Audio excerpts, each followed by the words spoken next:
Okay, this is my disclosure and I am partially involved into it. I want to outline this, but anyways, reversing the bearing surfaces in reverse shoulder arthroplasty. We know all the issue. We started with this Glenoid design that is semi-constrained, solves soft tissue impairment, medializing the center of rotation and improving the deltoid. However, we started having some problems, including the notching, some instability, and the range of motion, trying to find solution for that.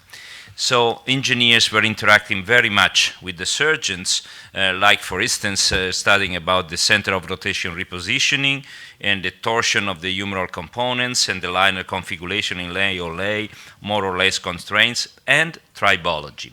Tribology is something that is coming to our attention more and more. We were mentioning in the previous session. Let's stay a little bit on the center of rotation placement effect. Where do we place the center of rotation? We can stay medial, lateral, superior, or inferior. And the benefits of the medially, we have a better deltoid moment with a lower metaglene stress, but the disadvantage is the notching.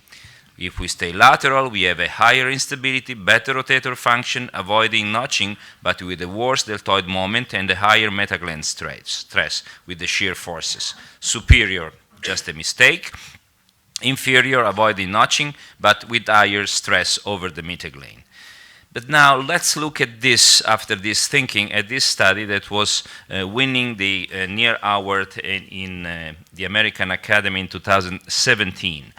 They tested in the lab larger glenospheres and changing the position and the dimensions. And one of the many results they got is that the larger is the glenosphere, the highest is the wear of the polyethylene liner.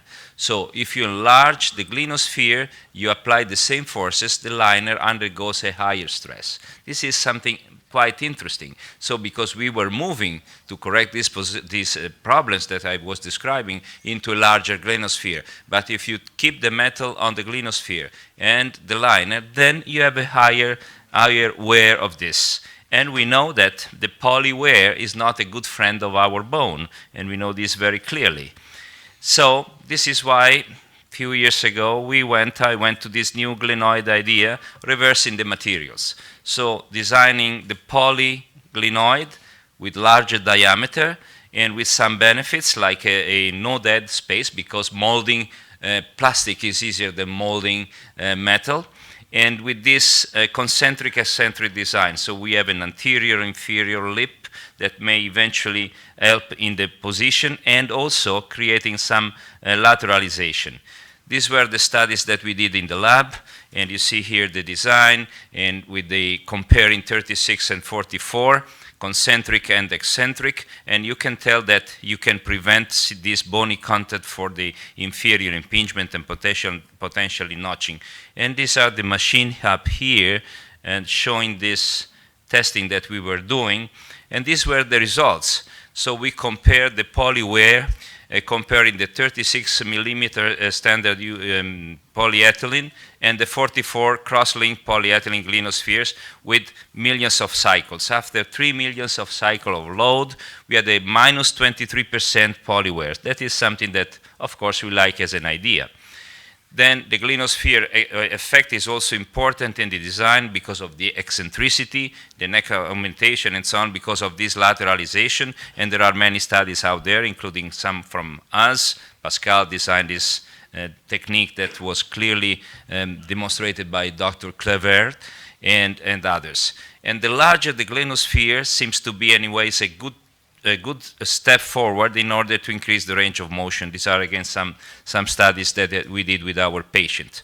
Which are the unmet clinical needs? Notching is a reality. Regular design will produce maybe poly debris. And what happens to an implant that does not produce poly caused by notching?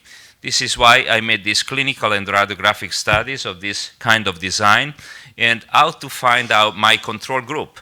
Since it is the evolution of the same design, I compare studies that I did with the same design with the 36 eccentric, and this new design. So I took the same surgeons, same implant, but changing and reversing. So I use as a control group previous studies I did with the same kind of design.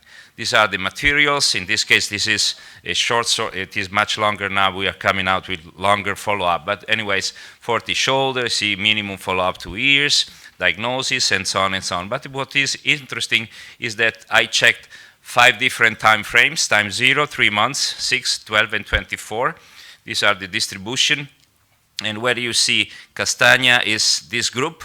The Biase was always me, is the paper with the eccentric glenosphere, and Block was with the glenosphere 36 millimeters. And the constant score, this is what we obtained. They are good everywhere, also very, very similar one to another. The range of motion, again, quite good.